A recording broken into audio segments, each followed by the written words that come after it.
Hello and welcome back to Call Center Helper. My name is Xander Freeman, and today I'm so happy to be joined by Sam Fuller, Customer Success Director at Content Guru. Hey, Sam.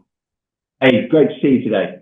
Good to see you again. So, we're here today to talk about Gartner's recent CCaaS Voice of the Customer report, where you guys are 100% willingness to recommend from your customers. Yeah, that's absolutely right. Yeah, look, we're absolutely delighted to get that 100% willingness to recommend. For us, fantastic to see that customers are delighted with what we do and that they would therefore recommend us to other organizations, friends, family, etc., which is great. It is a lovely badge of honor, I think. And again, to have that success repeat itself over and over again is always nice to see.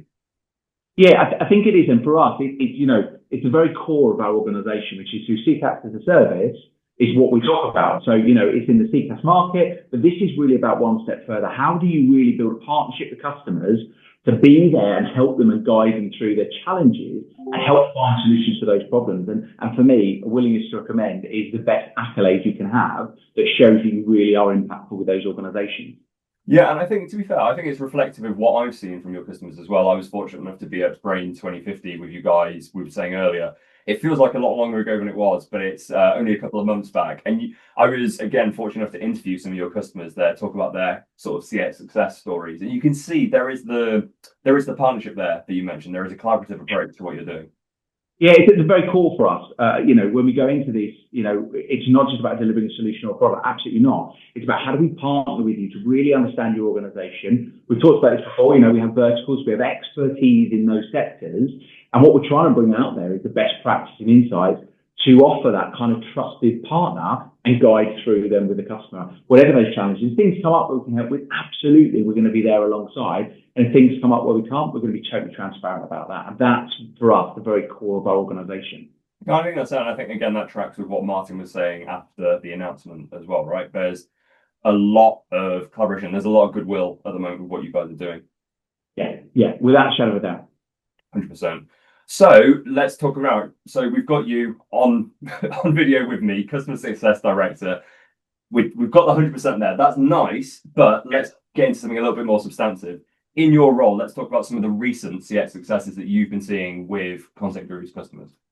Yeah, I think let's talk about really specific examples. So when we talk about that partnership first kind of approach, and for us, it's a really great example of that. So we have Serco, huge public sector, BPO, across the UK, lots of people who listen to this will have heard of them. And they came to us really with a challenge that they had, which was, look, we've got lots of people that are part of the restart team. This is helping people get back into work, doing incredible things for the UK and the economy. But actually, it takes them quite a long time to sit down with somebody, to interview, to take the information, to then write up a CV, wait for that to go backwards and forwards. And all of those are kind of delayed. So we kind of sat down and say, look, okay, we understand the challenge. We understand kind of what that means and the implications of it. How can we take that and apply new technology like AI? So actually, in the moment, let's listen into those conversations. Let's then take that information at the end of it. Let's just create a CV based on the conversation you've had so that you don't have all this admin. We can remove all of that. And not only this is about technology helping humans to help humans, but it means at the end of it, somebody gets an outcome where they're straight away at the end of that interaction, they're out looking for work. We're taking what was a 3-week delay back to, right, straight away, you can go and actually do something as a result from our interaction. And it's been phenomenal, not just from a public engagement and those people that are going to the Restart program, but internally those users from Serco, those members of it, staff and colleagues, they've had a completely different experience. And that is where we've really understood the challenge, we're very specific to find solutions for them that are impactful. And that for us is about understanding the outcome they wanted to achieve. No, I like the way you phrase that as well. Like we talk about things being outcome driven there, but again, especially when you're talking about a collaborative effort like this, again, when we're involving AI as well, it's so important to get those outcomes defined at the beginning of the process, because you almost work backwards from there and you just ensure everyone is pulling in the same direction, all stakeholders across both groups. Yeah. And for us, that when we talk about, again, that partnership, what does that actually mean in practice? It means when we go through that, we understand what we want to deploy, but we're working hand in hand with those early stages of let's refine. Okay, let's see. Let's look at are we achieving the outcomes of what your teams expect? Right. Okay, it's a bit more refinement. We have to work hand in that partnership through those early stages so that the users the internal colleagues get a great outcome, and ultimately they achieve the customer outcomes, which is people having those people getting back into work. So for me, that's a great example of how we work in that partnership way. No, like I say, I think it's an example which really shows why you are ranking where you're ranking for that voice of the customer. Yeah. 100%. Oh, Sam, I think we've covered that one. Let's go for something a little bit more vertically aligned now. Give me another one. Yeah, so let's go for another one. So there's probably a couple of examples. Let's take the finance sector as a great example here. So again, we've got lots of different organizations we work with, and there's probably two different examples here. We've got one where, let's talk about vulnerabilities. So this is a challenge across lots of sectors, whether it be finance, utilities, and others, and so on. But actually, how do people identify those things in the moment? So lots of time that can be really, people say it, or they might write it in a web chat, or they might put it in an email, or whatever the channel might be.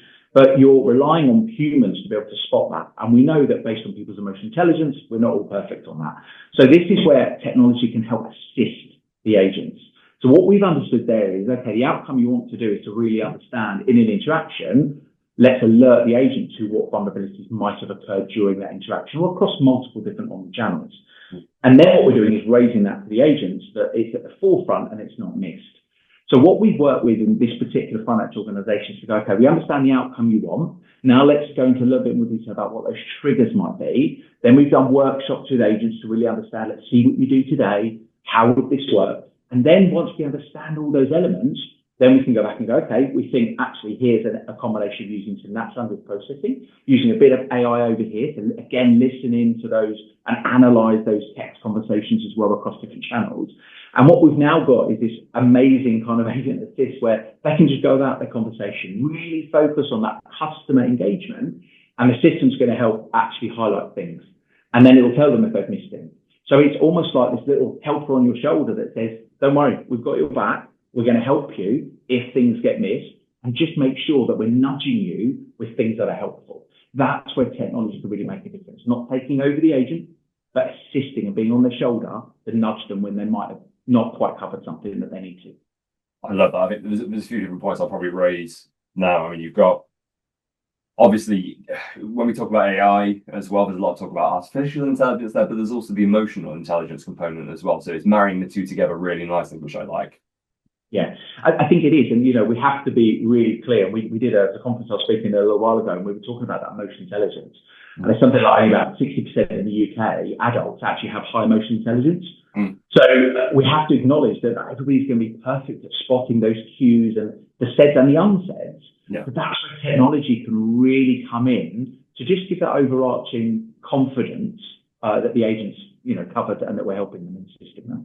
Well, especially in a vertical like financials, where there is a certain amount of vulnerable customers that do need to be taken care of there, and it's I think it can bring everyone's emotional intelligence up to a certain level if you're doing it in the right way. Which, again, you and I have talked about this story previously off camera as well. I know a little bit more about it, and I think it's clear you can see the work you've done there. Yeah, you're absolutely right. And I think once we go through and actually start to provide that kind of assist, people's confidence in their technologies build. And of course, it's moving at such a fast pace. This is only kind of the start, and then we go, okay, how can we build on that? What are the other user cases outside? But you're absolutely right. But, the financial sector in particular, there are really strict guidelines that they've got to follow. So there's a lot that the colleagues, the agents, have to do across all those different channels. And this is where technology can help do some heavy lifting for them. And I suppose the final point from my side that I'll say there is you're 100% right. But I think the thing I really like about that last story is it encapsulates why you achieve this 100% again. Like you say, it's not a quick process that you're going on with these customers. You have to go in there, you have to do the work with them. And I think sometimes as an industry, especially when we talk about AI adoption, people can be quite quick to go, oh, yes, I want to do this, I want to do this. But it's a marathon, it's not a sprint. You do have to take the time to get things right, build that knowledge base up, interact with those agents as well to figure out this is how it'll work for them, because it's not a one-size-fits-all situation. No, it's absolutely not. You're spot on with that. This is about how do we work as that kind of trusted partner to help and guide. And that we only do that by actually investing in those moments, investing in being present with customers, whether that's helping with strategy sessions, ideation, whether it's going actually just spending some time in the contact center to see, okay, what do we spot and what's happening? That is how we are kind of there supporting organizations. And when we see things as a trusted partner, we want to call those out in the right way to say, look, you might want to think about these, you might want to consider these. And sometimes that's about our technology, sometimes it's about internal processes where we've actually seen best practice or insight and we think they can just improve things. But we are absolutely there to support throughout. So you're right with that willingness to recommend. For us, it's just a wonderful accolade, not complacent, because for us, it's every single day, every interaction is a chance for us to continue and maintain that. I think so. I think there's a proactive approach to what you're doing. And again, I think the fact that you've had that 100% for so many years now, it speaks volumes. So Sam, thank you so much for joining us today. Congratulations again on, say, the accolade, and we'll speak again soon, I'm sure.